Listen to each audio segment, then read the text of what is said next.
বর্ধমানের ভাতারের ছবি আপনাদের সামনে রেখেছি। এসআইআর এর কাজের চাপে অসুস্থ হওয়ার অভিযোগ পরিবারের। অসুস্থ হওয়ার পরও ফর্ম ডিজিটাইজেশন সহ অন্যান্য কাজ তিনি চালিয়ে যাচ্ছেন। 19 নম্বর বুথের বিএলওকে গুসকরা প্রাথমিক স্বাস্থ্য কেন্দ্রে ভর্তি করা হয়েছে। চিকিৎসায় সুস্থ হয়ে সকালেই ফের বিএলওর কাজে যোগ দেন রমেন্দ্রনাথ রায়। কাজের চাপেই অসুস্থ হয়ে পড়েছিলেন, অভিযোগ বিএলওর পরিবারের। একদিকে এসআইআর এর কাজের চাপে অসুস্থ হয়ে পড়েছেন এই আরো, এমনটাই অভিযোগ এই আরোর পরিবারের। অন্যদিকে অসুস্থ হয়ে এসআইআর এর কাজ করছেন বিএলও অসুস্থ হয়েও এসআইআর এর কাজ করে যাচ্ছেন।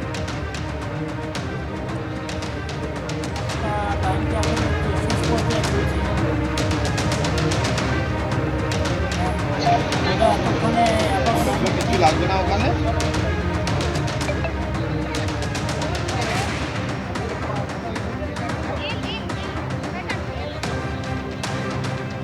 অসুস্থ হওয়ার পরও পূর্ব বর্ধমানের ভাতারে এসআইআর এর কাজ করে যাচ্ছেন বিএলও। কি খবর পাওয়া যাচ্ছে, পরিবারের তরফ থেকে কি বলা হচ্ছে, জানাবেন আমাদের প্রতিনিধি কমল কৃষ্ণ দে। কমল। হ্যাঁ দেখো, যেটা হচ্ছে ঘটনা সেটা হচ্ছে ভাতারের 19 নম্বর বুথের হচ্ছে বিএলও রমেন্দ্রনাথ রায়।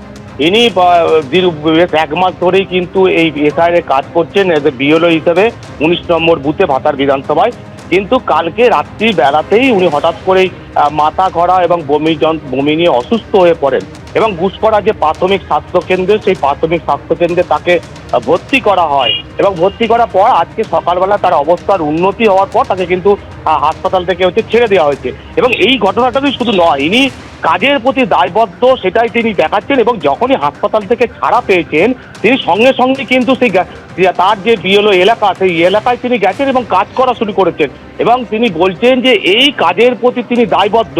তার একটা সমস্যা হচ্ছে, এটা ঠিকই, যেহেতু যে এলাকায় তিনি বিএলও হিসেবে কাজ করছেন সেই এলাকায় প্রচুর দরিদ্র মানুষ আছেন এবং আদিবাসী সমাজের মানুষ আছেন যারা সকাল বেলাতেই মাঠের কাজে কাজ করতে চলে যান এবং তার ফলে তাদের সাথে যোগাযোগ করতে গেলে তাকে সন্ধ্যে বেলাটাকেই বেছে নিতে হয় এবং বেছে নেওয়ার পর তাদের সাথে কাজ করার পর এনুমিনেশন ফর্ম দেওয়া নেওয়া করার পর তাকে বাড়িতে এসে দীর্ঘক্ষণ রাতে কাজ করতে হয় এবং এই রাতে কাজ করতে গিয়েও তার একটা মূলত যেটা সমস্যা হচ্ছে, যে এলাকায় তিনি থাকেন বা যে এলাকায় তিনি কাজ করছেন সেখানের যে নেটওয়ার্ক, মোবাইল নেটওয়ার্ক, সেই নেটওয়ার্ক কিন্তু 4G বা 5G নেটওয়ার্ক সবসময়ের জন্য অ্যাভেলেবেল নয়। তার ফলে তাকে 2G নেটওয়ার্কে দীর্ঘক্ষণ ভরসা করতে হয়, এরপরে তার ডিজিটাইজ করতেও একটা সমস্যা হচ্ছে। যদিও ব্লক প্রশাসনের পক্ষ থেকে তাকে হেল্পও করা হচ্ছে, কিন্তু তার ফলে তার একটা সাময়িক সমস্যা হয়েছিল, তিনি অসুস্থ হয়ে পড়েন রাত জেগে দীর্ঘদিন কাজ করার ফলে এবং তিনি কাজের প্রতি যে মানসিকতা, সেই মানসিকতা দেখিয়ে তিনি হাসপাতাল থেকে ছাড়া পাওয়ার পরই কিন্তু তিনি কাজে যোগদান করেছেন এবং সেই মানুষগুলোর কাছে এনুমিনেশন ফর্ম পৌঁছে দিয়ে এবং তাদের কাছে সেটা নিচ্ছেন। পাপিয়া,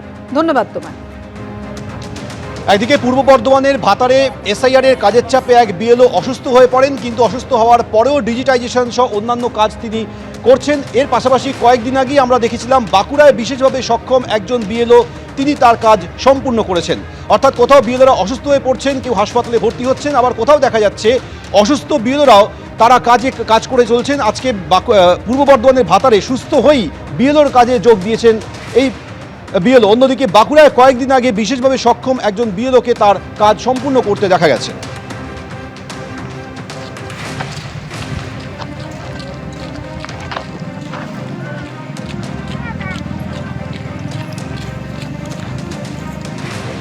এবার এসআইআর এর কাজের চাপে অসুস্থ এই আরো অ্যাসিস্ট্যান্ট ইলেকটোরাল রেজিস্ট্রেশন অফিসার। অসুস্থ চণ্ডীপুরের এই আরো ভর্তি রয়েছেন কলকাতার ইনস্টিটিউট অফ নিউরো সায়েন্সেসে। পিংলা বিডিও অফিসার কর্মী, চণ্ডীপুরের হাঁসচড়ার বাসিন্দা। কি কারণে অসুস্থ, কি খবর পাওয়া যাচ্ছে, জানাবেন আমাদের প্রতিনিধি বিটন চক্রবর্তী। জানো বিটন, কি অভিযোগ? দেখো পাপিয়া, এই আরো যিনি হচ্ছে সুপারভাইজার হিসেবে পিংলার যে বিডিও অফিস এলাকা রয়েছে সেখানে তিনি কিন্তু এসআইআর এর কাজ পরিচালনা করছিলেন এবং তার যেটা সহকর্মীদের দাবি যে এসআইআর এর কাজে প্রচন্ড প্রেসার ছিলেন এবং তিনি আজকে কিন্তু বাড়িতেই ছিলেন। সকালবেলা তার যেটা আত্মীয়রা জানাচ্ছেন হঠাৎই তিনি অসুস্থ হয়ে পড়েন, মাথা ঘুরিয়ে পড়ে যান। তারপর কিন্তু তাকে জলটল দিয়ে শুশ্রূষা করার চেষ্টা করা হলো, তার সেখান থেকে শরীর খারাপ হতে শুরু করে এবং তারপরে তাকে কিন্তু তমলুকে যে তাম্রলিপ্ত মেডিকেল কলেজ হাসপাতাল রয়েছে রয়েছে সেখানে ভর্তি করানো হয়। সেখানে প্রাথমিক চিকিৎসা দেওয়া হয়, কিন্তু সেই চিকিৎসকরা জানান যে তিনি অত্যন্ত সংকটজনক রয়েছেন এবং সেই জন্যই কিন্তু তাকে কলকাতার যে নিউরো সায়েন্স হাসপাতাল রয়েছে সেখানে স্থানান্তরিত করা হয়। এবং যেটা এই সহকর্মীদের যেটা দাবি যে এসআইআর এর যে কাজের চাপ, সেই কাজের চাপেই কিন্তু তিনি অসুস্থ বোধ করছিলেন বেশ কয়েকদিন ধরে, এবং তার সেই কাজের চাপের জন্যই কিন্তু তিনি অসুস্থ হয়ে পড়েন এবং তার কিন্তু ব্রেনে বেশ কিছু সমস্যা দেখা দেয় বলে তার সহকর্মীরা দাবি করেছেন। সেই জন্য বেটার ট্রিটমেন্টের জন্য তাকে কিন্তু কলকাতাতে নিউরো সায়েন্স হাসপাতালে সেখানে ভর্তি করানো হয়েছে। পাপিয়া, তুমি আমাদের সঙ্গে থাকো। কেমন আছেন এখন এই আরো অবশ্যই আপনাদেরকে জানাবো, কারণ তাকে কলকাতায় রেফার করা হয়েছে, ইনস্টিটিউট অফ নিউরো সায়েন্সেসে তিনি ভর্তি রয়েছেন। কিন্তু এই আরো সহকর্মীদের কি দাবি, পরিবার ঠিক কি অভিযোগ করছে, এবার রাখবো আপনাদের সাথে। হ্যাঁ, প্রেশার ছিল, একটু বিএলের কাজ করছিল, ইলেকশনে প্রেশার ছিল, তারপরে এসে শুয়েছে আর কথা বলছে না। স্ট্রোক কি না আমরা তো কনফার্ম বলতে পারছি না, কোনো ডাক্তার যতক্ষণ না স্ট্রোক বলছে তো আমরা তো স্ট্রোক বলছি। এখন তো মানে উনি অজ্ঞাত হয়ে আছে, ডাক্তারের আন্ডারে আছে। এখন প্রেশারটা তো সব কিছু সবাই সমান নিতে পারে না, সেটাও হতে পারে। টেনশন মানে কাজের টেনশন, স্যার কাজের টেনশন, তারপরে নিজে একটা জব করে তার একটা টেনশন। সকালে শুয়েছিল, মানে টয়লেটে গেছিল, তারপরে এসেই এই হচ্ছে যে আর কোনো সাড়া নেই। হ্যাঁ, তারপর থেকে এই যে অসুস্থ হয়ে মাথায় জল টল দিয়ে এই হসপিটালে নিয়ে আসা হলো, ওখানে কথাই বলতে পারছে না, এরকম সমস্যা। কেন অসুস্থ হয়ে গেল হঠাৎ করে? সেটা বলতে পারবো না, সেটা আমি তোর কাছে ছিলাম না, আমি এটা শুনেছি। হঠাৎ করে খুব টেনশানে ছিল, এটা জানি। কাজের প্রেশার খুব ছিল, এটা কাজের প্রেশার, ও যে কাজ করে এসআইআর এর কাজের প্রেশার ছিল খুব।